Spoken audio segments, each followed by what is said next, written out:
Uh, Thanks, Eric, and thank you very much to you and Unitus Capital and Narayan and everyone for being here.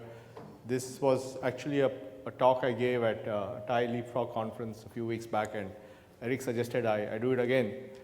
So that's how this happened. So thank you for initiating this conversation. Now, this is something, this is just a mind game. I'm just putting a point of view together, which says that there is very imminent disruption in financial services, and I'm calling this, are we at a WhatsApp moment in finance? And the reason I've used this title is I wanted to go back to the year 2009. In 2009, if you go back, I mean, you have to think, what were you doing in 2009? I know what I was doing. I was leaving Infosys and joining the government, so it's very clear in my head what I was doing in 2009. But it was also a year of transition, you know. The Apple iPhone had been launched in June 29, 2007. Google had bought Android and had launched Android in 2009. So you are seeing this transition from voice to data. People will start using data phones and so on. And obviously there was the move from feature phones to smartphones. So you had feature phones, and you had people like Nokia and all that, and now this smartphone thing was moving towards iPhone and the Android family. And also the other big shift, which was a consequence of that, was the move from the desktop internet to the mobile internet. So as more and more people got onto the mobile, they were using the internet on the mobile. And earlier we thought of the mobile internet as a subset of the desktop internet. Now I think we think of the mobile internet as the internet, and the desktop internet is a subset of the internet. So it's really switched. The other big thing which happened, which is strategic, was that when we had feature phones and powerful telecom operators, they controlled value-added services. So they were the gatekeepers to value-added services. What the move to mobile internet did was essentially, because of the over-the-top applications and net neutrality, suddenly the stranglehold of operators on applications went away, and anybody could launch an app which went over the top and could be used by anyone. So the OTT kind of stuff happened, right? Now, at that time, in 2009, for the telecom industry, SMS was a big source of revenue. Some 15% of revenue of telecos was from SMS. And they had been trying for many years to launch this multimedia messaging system, MMS. MMS actually was launched way back in 2002, but they never got traction because there were a lot of arguments. There were committees on standards, how these messages should talk and all that stuff. So those committees kept meeting, and nothing much happened. At the same time, the internet companies, the Facebook and the Googles, their focus, number one, was on the desktop. So they were focusing on desktop. And number two, they were trying to create people around their ID system. So Facebook Connect, for example. So Facebook was trying to make Facebook Connect as the ID system on the internet, or Google was trying to use Google Plus to make it the ID system. So they were focusing on that. So between both these guys put together, we're talking about, at that time, market cap of $1 trillion, million employees, the smartest people on the planet and all that.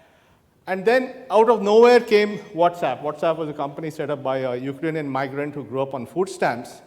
And WhatsApp fundamentally changed the rules by having new rules. First, they said the phone number would be the identity. They were the first people to think of the phone number as that. It was not your email ID or your Facebook Connect ID, but the phone number as identity.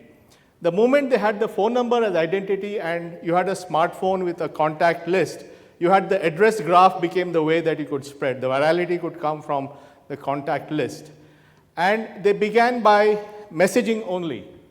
So for a long time, till just a few months back, as you know, WhatsApp was only messaging, which was 15% of the telco revenue.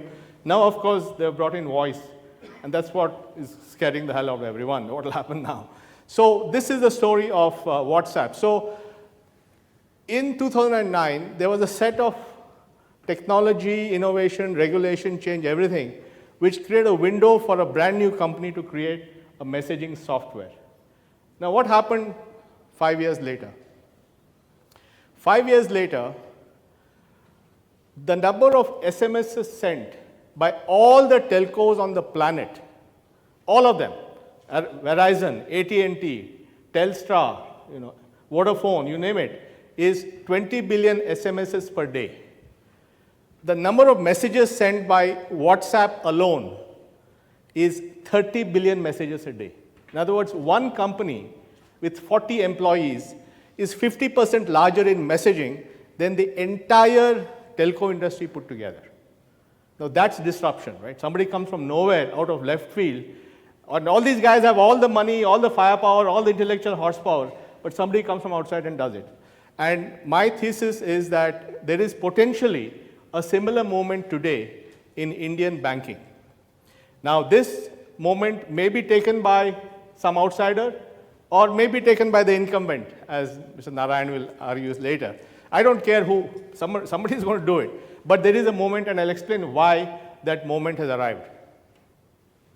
So now with voice, WhatsApp is fundamentally hitting at the heart of the telco industry, which is why this whole fight about net neutrality, we have to regulate WhatsApp, all that is coming because of this fundamental thing, that voice. So it's how they're basically using messaging to get in and then attack on voice. Now what's happening on the smartphone side in India? Now in India, we have already seen volumes are going up and prices are going down. The population of smartphones has gone up from 40 million to 150 million in 18 months. And Android One platform launched by Google last year is selling phones at 6,000 rupees. There's a Firefox phone at 2,000. And all the people who are doing sourcing of phones from China tell me that we're looking at between 2,000 to 4,000 rupee price points on smartphones, which are capable of all the latest stuff using Android KitKat and later. So fundamentally, you're going to have massive smartphones, and India is today adding smartphones at the rate of 20 million a quarter. Also, because India is essentially leapfrogged and didn't have a huge desktop industry, Indian e-commerce is the most highly mobilized in the world. In other words, the percentage of transactions coming from mobile phones for Indian e-commerce is higher than anywhere else in the world. India is number one in the world in the percentage of transactions that come directly on mobile phone for e-commerce transactions. So in other words, we have jumped to a mobile world much faster. Similarly, if you look at the Indian vendors, the Snapdeal and Flipkart are far more mobilized. When I say mobilized, I mean percentage of transactions of GMV on mobile phones compared to any global leader like Alibaba or eBay. Now, the next thing is, so clearly there's this revolution happening about smartphones and how India will be a mobile-first country, because most people's first internet will be on the mobile phone, and the first app will be something like WhatsApp. Now, the other big thing which is happening below the hood is there's a move happening to cashless. In other words, transactions becoming electronic. Now, this is happening in many different sectors. I've just tried to bring all of them together. First of all, today, only 5% of personal expenditure is electronic. 95% of our transactions is cashless. So it's a very, very large, big mountain to climb to convert all this to cashless. However, there are 5 different things happening, which are all independent but all getting connected, which are moving the economy towards a less cash economy. And I'll walk you through each of them. The first is, and this is data from the Reserve Bank of India put together by my colleague Sanjay Jain. In Q1 2015, electronic clearing has caught up with paper clearing for the first time. And you can see the graph of electronic clearing versus paper clearing. Electronic clearing is mounting, and it will overtake because all the new platforms like the ECS of the Reserve Bank, the NACH of NPCI, IMPS of NPCI, etc., are all electronic clearing transactions. So for the first time, electronic clearing is overtaking paper clearing. It's a very seminal point. This is all, it's happening today. This is all data-based. The second thing is that NPCI again is a remarkable company set up only 5 years back. It was set up by the Reserve Bank of India and all the banks together to deal with the retail payment infrastructure of India. A remarkably well-run company. They launched a product for essentially for remittances called Immediate Payment System, IMPS, in 2011. In 3 years, IMPS volume of money surpassed in value of the post office, which set up money orders in 1880. In other words, a product launched in 2011, electronic product, real-time, 24/7, immediate transfer of credit, has overtaken hugely the value of all money orders since the inception of money orders over 150 years back. So that's again shows how the speed at which things have changed. Similarly, IMPS is on the verge of overtaking card sales. If you see the figures here, IMPS is already close to debit card at POS transactions. And they tell me by the end of the year, they'll have overtaken debit cards and then credit cards. So fundamentally, again, a product, electronic product, which was launched 4 years back, has overtaken debit cards and credit, which have been around for last 50, 60 years. Similarly, the other big thing which is happening is the change in the retail trade. E-commerce is set to go up 4 times to $60 billion. Modern trade, that is your Shoppers Stop and Reliance Retail and all that, to $180 billion. And the total retail trade to 1.2 trillion. But all those will essentially accelerate cashless, because more and more of those transactions will be cashless. And even so, all those payments will start becoming cashless as more and more people buy through debit cards or mobile phones, etc. And then there is wallets. India does about 3 billion recharges per month. 900 million users do an average of 4 recharges a month, so it's about 3.5 billion recharges a month. Average recharge may be 25 rupees, so they walk into a retailer and load it. Only 3% of that is electronic today. Only 3% is electronic, but this is going to go up in the coming years. And again, I think I'd asked Alok, he hasn't answered my question. Where's Alok? I'm assuming, Alok, that in the most of them are in the smartphone world. I mean, the recharges are more in the smartphone world than in the feature phone world. So as the migration happens from feature phone to smartphone, the proportion of recharges that are electronic will go up. So that will be another source of cashless transactions. So this again is going to mount in the coming years. And then the entire debit credits of benefits, DBT, is going digital. An example of that is the LPG DBT built on Aadhaar, which today operates 3 million transactions per day, going into 120 million LPG bank accounts, Aadhaar-linked bank accounts typically, which means that it is doing 1 billion transactions a year now. I'm not talking about some future stuff, right? Today you're doing 3 million a day, which makes it the world's largest cash transfer program. Now, why is this important? This is important because in the old model, suppose there was a 40,000 crore subsidy bill. It would consist of 10 checks of 4,000 crores each, paid by a joint secretary in the Ministry of Finance to a joint secretary in the Ministry of Petroleum. So it was a government deal. That 40,000 crores suddenly is going to become a billion transactions of 400 rupees each, going into 120 million accounts. That is the massive retailization of financial transactions, and all of them are electronic. And when you complete the DBT process, which includes fertilizer, food, and kerosene, and electricity, and water, and interest subvention, everything can be made into a cash transfer. We're looking at 4 billion transactions a year, adding up to about 300,000 crores. So that will happen over the next few years. And all this money is digital. It goes into an account, digitally using the Aadhaar payment bridge and all that. So this is also digital. So all these different things are happening. The recharges are going, this thing, e-commerce has more digital, DBT is happening, so the thing, electronic checks are going to electronic clearing. So all these things are happening simultaneously for different reasons. Some of them are happening because of market forces, some are happening because of regulation, some are technology, some are government. So all of them are adding up. Now let's look at some more things. The Aadhaar now is at 910 million. So 910 million people in India today have Aadhaar, which is the bulk of the adults actually. And we are looking at 1 billion Aadhaars by March 2016. So everybody, 1 billion people will have a digital identity. And I have my colleagues here, Pramod, Vivek Raghavan, the boy with the finger in the dike, and Sanjay, who all, key parts, members of the team that built this stuff.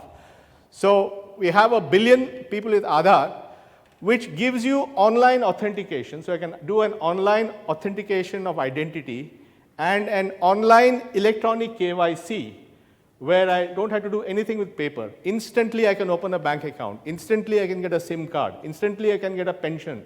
Instantly I can get an insurance policy. All that stuff is right here today. Now, why this is important is that the fundamental nature of credential checking will change. In the old world, you had to have, what these chaps call as two-factor authentication. The two-factor authentication is there to make things more secure. So typically, two-factor authentication would be a combination of a card, which is what you have, and a PIN, which is what you know. So you have a card, you swipe the card, and then you enter your PIN. So what you have plus what you know is two-factor authentication. And there's a new way of doing things called who you are, which I'll explain, which is biometric. Now, what's going to happen is that in the future, Sanjay may disagree as to when, but in the future, the phone will replace the card as the what you have authentication factor. That is logical, right? I mean, why should I carry a card when my phone is already there with me? My phone is there all the time. So the phone becomes the what you have authentication factor. And Aadhaar authentication using biometric becomes the second factor, who you are. So smartphone plus Aadhaar gives you single-click two-factor authentication, provided the biometric is on the smartphone in your pocket. Now, for those who have an iPhone, you already have it in some sense, because iPhone has the Touch ID, which is a biometric authentication capability, which uses the fingerprint. So Apple Pay uses that. However, Touch ID is a closed system. It's a typical Apple solution where only Apple can use it. So it's not really what we want. What we want is an open architecture which allows every player in the financial system to do single-click two-factor authentication on any smartphone. And both the factors are third-party. So the phone authentication is done with the mobile company and the registered phone number, and the Aadhaar authentication is done with the Aadhaar system. So you have two third-party authentication systems that can be brought together to create one-click two-factor authentication, right? Now, NTT has launched the first smartphone which uses iris authentication. Just to rewind, when you enroll into Aadhaar, you give 10 fingerprints and the iris of both the eyes. So I can either use fingerprint authentication or iris authentication in the case of Aadhaar, and both are being supported today. So what we will do now is I'll request my friends Pramod and Sanjay to give you a demo of a device. It's a phone, it's a phablet or whatever it is, tablet, phablet, whatever. And you can do two-factor authentication, one click, do an authentication and an eKYC with one click. Okay? So just watch. I hope it works, guys.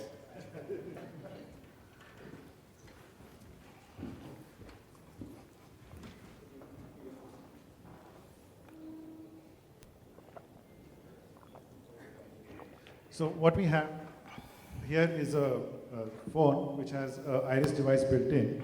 It's right at the back. The iris camera is this little thing, and then next to that is an LED, which emits infrared. That's what is going to be used for the capture.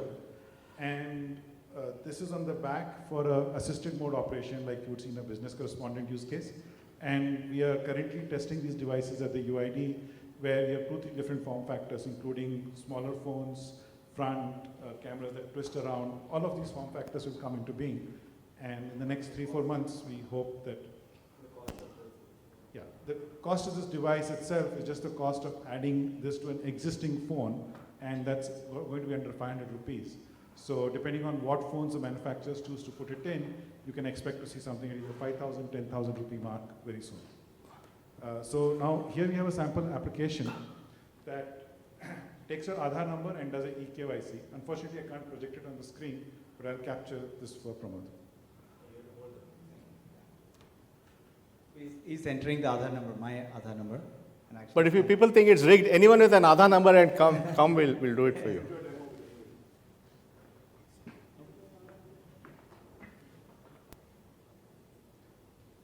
I don't have this mic for Iris. So this is a little helper here. It showed me the two irises that were being captured. And right now we're going over the network UID. And let's try it once more.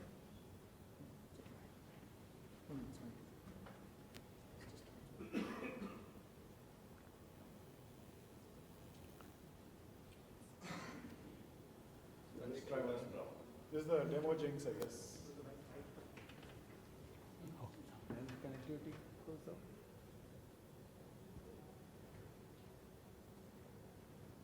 Okay. So, Now it's still waiting. we were there. It'll work when you sit. No, did not get response. We just have one last time. One more? Okay. This connectivity again, try. Yeah.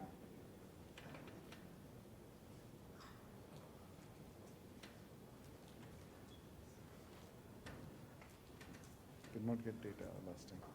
Okay, maybe we can just keep trying it. Anyway, it works. So we will come back when it's when you can demo it again. But fundamentally, think about it. 900 million people with Aadhaar can, if their phone is biometrically enabled, can do one-click, two-factor authentication now. So that makes it so easy to do any kind of financial transaction. Then we have the whole push from the government to open accounts, 17 crore BMJ, Jan Dhan, and all the other things happening. Everybody will get an account sooner or later in the next 3 to 4 years. Now, the only scalable infrastructure for payments will be the smartphone. See what's happening. Okay, just show it. The connectivity. We'll just pass it around. So this is Pramod's KYC. So that happened in real time. So when he checked his eye, the iris biometric was sent over the network to the Aadhaar system, checked against the Aadhaar number. He authorized the KYC, they gave the KYC came here. So that means this is instant. And I can do this for bank account opening, I can do this for anything. So it's all there. So maybe you can just pass this around or show people around what's happening. See, look at what's happening on cards. The number of card growth is 15%, but the number of POS device growth is only 10% because opening POS devices takes time. The number of debit cards is going at 54%, but ATM growth is only 30%. In other words, you're issuing all these things, but people can't use them. However, smartphone growth in the same time is 275%. So smartphone is the only thing which is outgrowing everybody else, and it can both be the acquiring device, so that you can have a merchant with a phone acting as acquiring device, or it can be the issuing device in which my phone becomes the card, as explained earlier.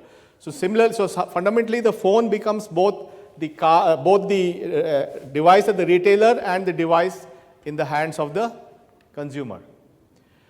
The other important thing which is happening is NPCI, which I mentioned earlier, had rolled out the IMPS, is rolling out in the next 4 to 5 months something called Unified Payment Interface.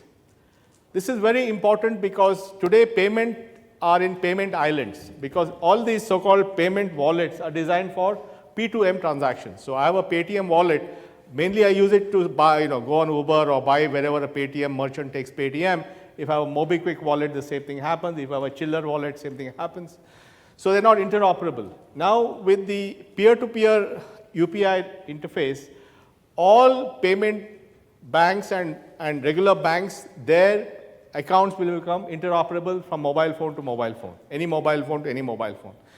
This will enable peer-to-peer payments. Why this is important is that it's okay to have payments from person to merchant, because I know that I'm going to use Uber, or I know that I'm going to buy on a Flipkart site. But how do I make sure that when two random people meet, how do I make sure that a payment can happen between them? The only way is if I know a priori that there is interoperability between the two things, and this enables that. So I meet Ravi on the road, I need some $100, I just transfer $100 to his account and he gives me 100 rupees cash or whatever. So suddenly peer-to-peer payments will happen, any to any. Why this is important is that soon everyone can be a cash out location. Because once you have peer-to-peer payments, why do I need BCs? Why do I need ATMs? If I want cash, I just talk to somebody, transfer money to his account, and he gives extra cash from his pocket. Now, you may say, why do you need cash at all? However, we believe that there will be a transition period where you people will want ability to convert digital cash into physical and vice versa very, very quickly. They need to get the comfort that at any point their digital cash can be made physical and their physical cash can be made digital. And therefore, we need to have cash out locations, except that with this model, everybody becomes a BC, everybody becomes an ATM. All I need to do is just, it's like I get change from somebody, I just convert my digital to physical. And that will accelerate the digitization, because once I'm comfortable that I can do it, then I'll keep all my money in my digital account and pull out cash from it whenever I need, if I need it in the physical world, if I want to be the tooth fairy or whatever. Now, the other big thing which is happening is that India has what our friends call the India Stack, which is a set of APIs which allow you to build applications in a completely paperless, instant, real-time manner. And these are all available today. So Aadhaar authentication and Aadhaar eKYC are examples used in that demo, where I authenticate the ID using iris and then I have the KYC. E-sign is a layer on top of that, which allows people to sign their digitally sign their documents using the Aadhaar number as the way. Then digital locker is another system on top of that, which allows you to store documents electronically on the cloud in a very secure manner. So for example, degree certificates or share certificates, or any paper can be signed and kept in a locker which somebody can access from you. So that whole ecosystem is there. Unified payment I just spoke about. And GSTN is the business side of it, which allows tomorrow's GST taxes to be electronically available as a digital exhaust. All these five, Aadhaar authentication, already millions of transactions are happening every month. eKYC, I would say at least a few 100,000 a month are happening. E-sign is probably less, few thousand.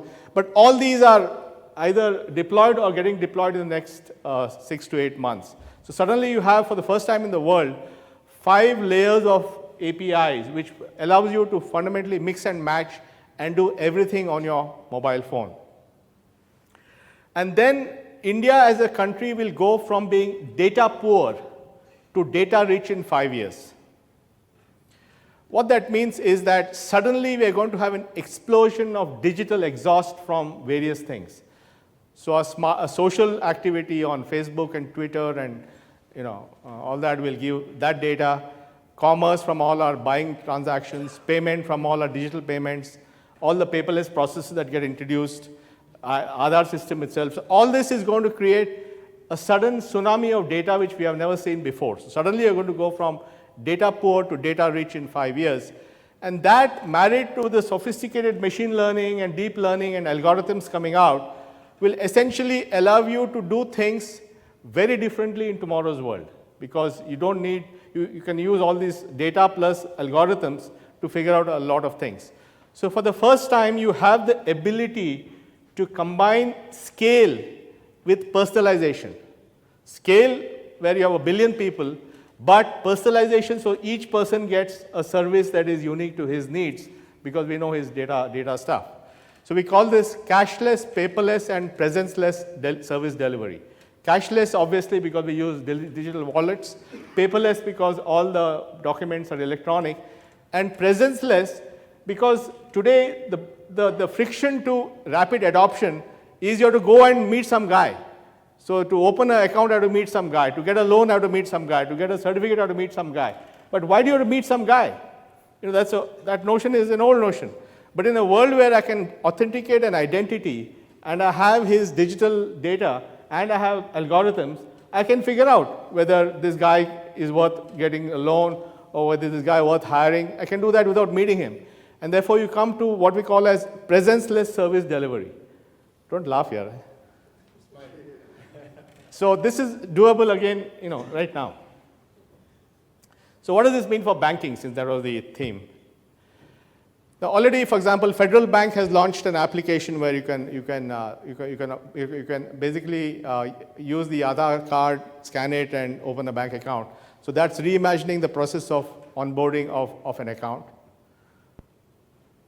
And this is possible for SIM cards, investment accounts, anything you can do using this method. And we also believe that this is going to lay the foundation for credit at scale, because how do we give millions of people credit? And we just came up with this case. iSpirit has come out with this case of Rajni, right, her name? Rajni. So Rajni basically wants a loan. She agrees to share her data. She sees loan offers on her phone in a marketplace, accepts the best offer, receives the loan, gets paid into a digital account, repays the loan, and so on. So this whole thing can be done on a smartphone. And this obviously requires a set of things to happen. A marketplace where you can ask for a loan, data sharing norms, paperless contract. These are all infrastructure that you need. And this infrastructure in turn is built on that API I talked about. We're using the Aadhaar, eKYC, DigiLocker. So all these things are all there. So basically, you can mix and match and construct products which allow somebody who's starting her day in the morning to get a loan, in real time. So all this will essentially reduce friction to bringing millions of people into the formal economy. So what does a bank have? Bank has wet signatures or paper signatures, lots of documentation, all kinds of products. Some guy deciding whether you deserve a loan or not, cash handling things, ATM cards, identity card. You order a debit card, one card comes through speed post, your PIN comes through the speed post, then keep track of all that stuff. So that's how it works today. What will happen tomorrow? Every one of those things can be done on the smartphone. Every one of those things, right? So I can use Aadhaar authentication to confirm my identity. I can use the eKYC to open the bank account. I can use eSign to sign the form which has more data about me. I can store that document in a locker. I can do all payment from a mobile phone. Algorithms will decide whether I'm eligible for a loan or not. Mobile payment for consumers I'll do through the phone. So everything is through the phone. So fundamentally, I can reimagine a bank. Tomorrow's bank is in my phone. Every process can be now put today using the technology we have in India. So what now? So this is, we talked about technology and all. Now what's the other part? The market dynamics that is happening. Now this is obviously, the news. RBI has announced 11 payment banks, and from very diverse backgrounds, right? So you have some Dilip Sanghvi, some pharmaceutical guy. You have Vijay Shekhar Sharma of Paytm. You have all the big telcos, Vodafone, Airtel, Reliance, and Idea, and so on. So all kinds of operators are going to come into this. So these guys are going to bring in new technology, new business models, new capital into the business. So suddenly the banking sector is up, right? And this is just the payment banks. This month they're going to announce the small banks. Small banks, again, you're going to have a lot of small banks and so on. And as far as I can see, the only thing about a small bank is the size of the transaction is small. Otherwise, you can be a big bank with small transactions. So, I know what small bank is. I know what's small about a small bank. And we also know that there's a whole new thing happening where today we are seeing markets where customer acquisition and market share is the name of the game, not profitability, right? The higher your losses, the more your market cap. That seems to be the funda. Don't ever go public. Remain private, because then you can make losses, no problem. So this is some new funda in this business. I don't understand all this, but old-fashioned, but that's the new rules. And that has led to this so-called unicorns, right? This is CB Insights data. So you have Uber worth 51 billion and Palantir worth 20 billion. Now, suddenly, private markets have created multi-billion-dollar companies, valuation. Now, this is not true in the old days. In the old days, you couldn't really do this. Part of it is because the SEC changed rules. SEC changed rules. In 2012, in the Jobs Act, they increased the number of private shareholders from a cap of some 500 to 2,000 or something. Suddenly, more people could be investors in a company without the company going public. That's what enabled some of this stuff. Suddenly you have all these companies with huge valuations. And we have that in India too. We have all these billion-dollar valuations in India, the so-called unicorns. The other belief in this market, apart from the fact that you don't need to make profits for a long time, is what's called as the winner-takes-all logic, which says that there is no number two. There's only number one. There's no number two search engine. There's no number two social media. There's no number two this. Only one guy is going to win. So this is called as the winner-takes-all. And an example of that is Uber in the US, where Uber is worth 50 billion, and the number two guy in the game, Lyft, is only worth 5 billion. It's not that they're worth 25 billion and 21 billion. It's 50 billion and 5 billion. So in a winner-takes-all model, in a model where there are lots of people flush with cash, and where you are willing to take losses, you're going to have all kinds of behavior. All kinds of behavior. Suddenly you're going to have lots of new players with money, with a different business model, who are more into market share than profitability. So suddenly it's going to shake up the whole game. So we think that the banking is being disrupted on all dimensions. Or on payments, we'll have a new experience on the mobile. So somebody can become a payment leader by grabbing customers. On lending, I can come up with a lending way of doing things with data and algorithms, so I don't need credit officers and all that stuff. And ultimately, that will become the root of getting the CASA deposits, because once I provide payment and I offer a very attractive, convenient product, then all that CASA money or current account, all that stuff will start coming to me. So you're being disrupted on all sides, on the payment side, on the lending side, on the CASA side. So all these are going to get disrupted in the coming years. Now, who are the guys in this game? One is you have the telecom operators, right? So you have Airtel, Vodafone, and Idea and Reliance. They have distribution, their relationships. Today, Vodafone has 180 million customers. Airtel has 200 million plus customers. And they know how to do low value, high volume, low cost transactions. 3.6 billion transactions, 25 rupees per transaction, they make money on that stuff. Then you have the wallet guys. Vijay Shekhar Sharma, payment, app, high volumes for low value transactions. Paytm, which was launched in 2010, is already doing more purchase transactions than any bank in India. Imagine. A wallet company launched in 2010 does 36 million transactions.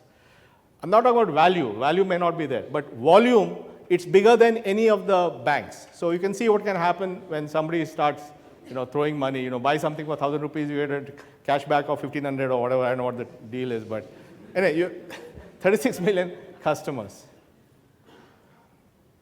What about banks? Now, banks have a head start. Banks have distribution. Banks have relationships. Banks have brands. And they have access to the same technology. They can't say, I didn't hear this because you heard it just now. Right? You can't say some fellow in some garage is doing something because I'm telling you the garage guy is doing something. So you know what's happening. So banks can also take advantage of this. So it's up for grabs. It can be the new guys or it can be the existing guys. It doesn't matter. You decide who the winner is going to be.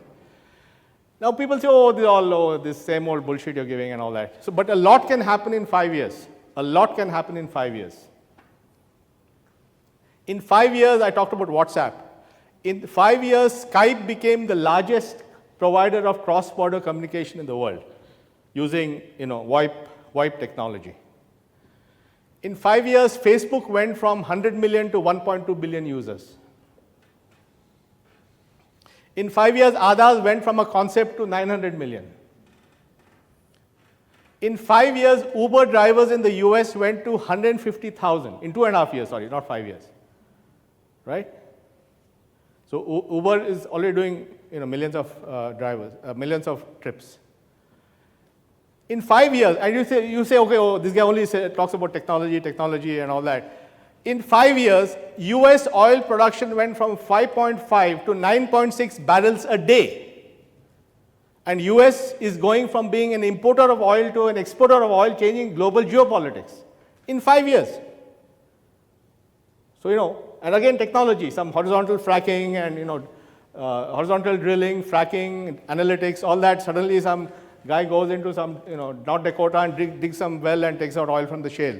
So that's a doubling of oil production in the US per day, 5.5 to 9.6.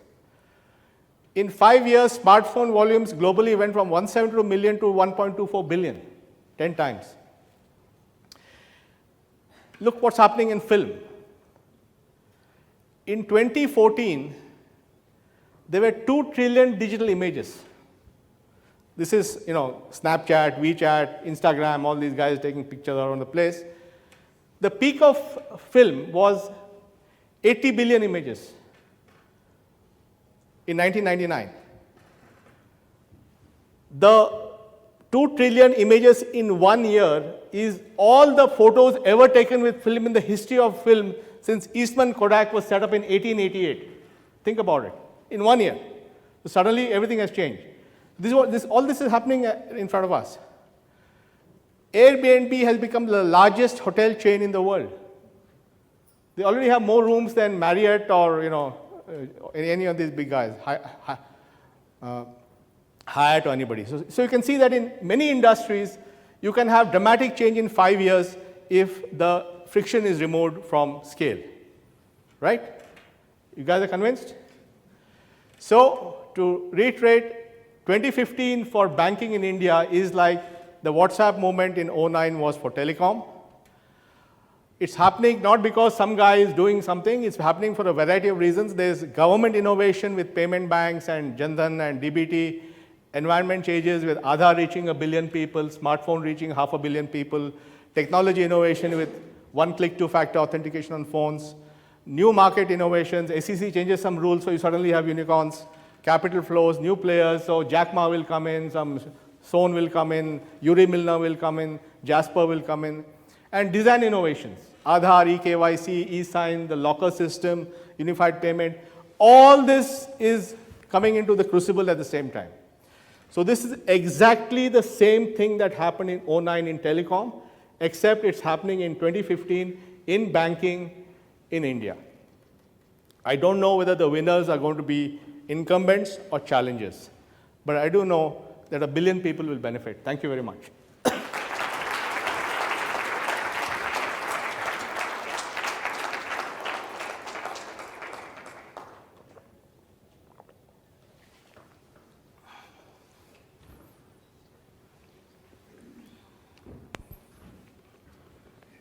Imagine this is sort of the Titanic, and us two dinosaurs are talking about where things are headed. Yeah, this is quite literally the deck chairs of the Titanic. But even I'm going to be very brief. My job as moderator is to be both brief and moderate. But please bear with me. I'm going to be brief but slightly moderate in response to Nandan. Before I begin, I'm going to say to you that I believe that Nandan is, if not the smartest thinker in our ecosystem, among the smartest thinkers that we have. And my smartphone, and he loves smartphones, my smartphone will actually not take a selfie. So whenever I put the phone in front of me, it says, bring Nandan in so you can take a groupie.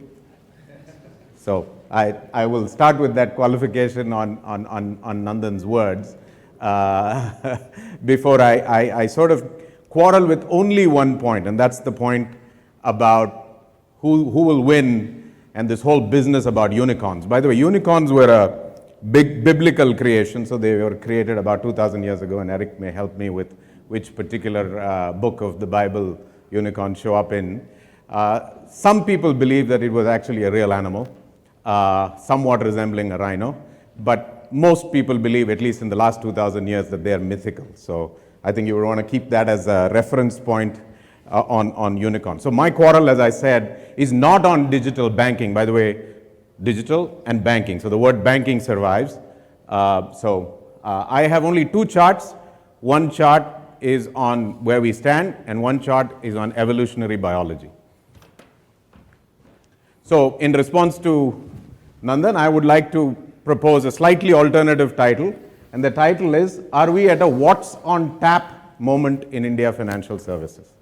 Okay, so just ruminate on that, not what's app moment in financial services, but what's on tap. So the first thing that's on tap, and we've been promised this, is the license is on tap. Though, as many of you know, after 15 years of awarding 2 bank licenses, we awarded 2 more, and those are just coming on stream. Eric just mentioned he went to Calcutta to get the second one up and running. And the tap, like the BWSSB tap, has yet to flow on the full banking side. So we've got no licenses on tap quite yet for full banks. We do have for payment banks, even though that too is promised to be on tap. So we'll see whether the tap opens up on that or not. Small banks will come, again promised to be on tap, but we are not sure. The importance of this is that banking is a regulatory business, and unlike, say, retail, Walmart versus Amazon or many of the others, I know that telecom is a regulatory business, but banking is a very, very strict regulatory business, and it is unlikely that simple disruption rules in an unnuanced way will just work. So that's the observation on license. The second one is the fund tap. So Nandan glossed over it as all of these guys are going to get all these monies coming in. There's a little fund called Ant, which belongs to Alibaba, Mr. Sohn, etc., etc.